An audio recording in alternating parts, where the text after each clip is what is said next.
In today's video, I'm going to teach you how to request signature in Adobe Sign.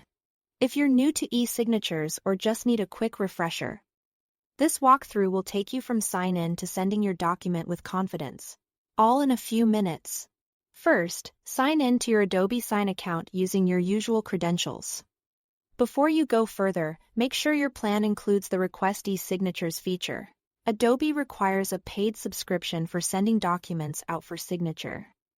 So if you only see view or fill options, your plan may need an upgrade before you can proceed. Once you are in, look for the Request e-signatures option.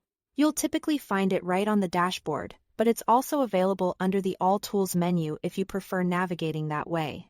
Click it to open a new request. Now add your file and recipients. Upload the document you want. Signed PDF and common office formats work well. Then enter your recipients' email addresses carefully. 1 per second. Ignore. If the order matters, set a signing order so the document goes to the first person, then automatically to the next, and so on. If order doesn't matter, you can leave it open so everyone receives it at the same time. Double-check spellings. A typo can delay the entire process. Next, prepare the document for signing. You'll see a drag and drop authoring screen with a panel of fields. Place signature fields where each signer needs to sign, and add date fields or text fields anywhere you need a date or extra information. Assign each field to the correct recipient, using the field settings, and mark fields as required when they must be completed. Take a moment to zoom in and align elements neatly so your signers have a clear professional experience.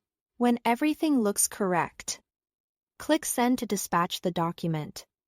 Your recipients will receive an email with a secure link to review and sign. They can sign from a desktop or mobile device, and they don't need their own Adobe Sign account to complete it. You'll receive status updates as each person signs, and the final signed copy will be stored in your account for easy download and sharing. That's the entire process. Thanks for watching.